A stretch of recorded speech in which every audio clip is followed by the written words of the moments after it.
కొన్ని రోజుల్లోనే ప్రపంచ పటంలో ఇక జపాన్ కనిపించకుండా పోతుంది. అక్కడ రాబోతున్న మెగా ఎర్త్ క్వేక్ 3 లక్షల మందిని చంపే అవకాశం ఉందని ఏకంగా జపాన్ ప్రభుత్వం అంచనా వేసింది. ఇదే విషయాన్ని 1999లోనే బాబా వంగా చెప్పింది. 2025లో జపాన్లో వచ్చే మెగా భూకంపం ఆ దేశాన్ని నామరూపాలు లేకుండా చేస్తుందని చెప్పింది. ఇప్పుడు అందుకు తగ్గట్టుగానే అక్కడ పరిస్థితులు కనిపిస్తున్నాయి. దాదాపు వారం నుంచి జపాన్ను భూకంపాలు కుదిపేస్తున్నాయి. ఒకే వారంలో దాదాపు 1000 ప్రాంతాల్లో అక్కడ భూకంపాలు వచ్చాయి. ఇక దాంతో పాటు ఇప్పుడు వినిపిస్తున్న ఈ న్యూస్ జపాన్ ప్రజల వెన్నులో వణుకు పుట్టిస్తోంది.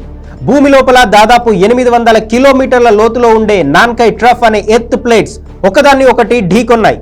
వీటి తాకిడి కారణంగానే జపాన్లో భారీ భూకంపాలు కనిపిస్తున్నాయి. కానీ వాటన్నిటిని మించి ఇప్పుడు మరో పెను ప్రమాదం జపాన్కు పొంచి ఉంది. ఓ మెగా సునామీ జపాన్ను ముంచెత్తబోతోంది. జపాన్ ప్రభుత్వం చెప్తున్న దాని ప్రకారం ఇవాళ జపాన్లో భారీ భూకంపం రాబోతోంది. దాదాపు 8.0 మ్యాగ్నిట్యూడ్తో ఈ భూకంపం రానుంది.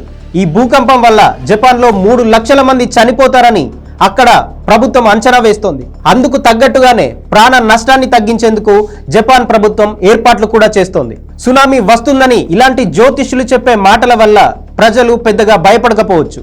కానీ ఇప్పుడు ఏకంగా ఆ దేశ ప్రభుత్వమే ప్రళయాన్ని ఎదుర్కొనేందుకు సిద్ధమవుతోంది అంటే అక్కడ పరిస్థితి ఏంటో ప్రతి ఒక్కరూ అర్థం చేసుకోవచ్చు. అచ్చు ఇలాంటి సంఘటనే జపాన్లో 1945లో కూడా జరిగింది. 1945 జూలై 5న ఇదే స్థాయిలో అక్కడ భూకంపం వచ్చింది.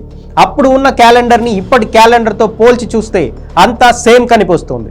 అదే ప్రమాదాలు, అవే ప్రమాణాలు, అదే స్థాయి తీవ్రత, అదే పరిస్థితి ఇప్పుడు కనిపిస్తోంది.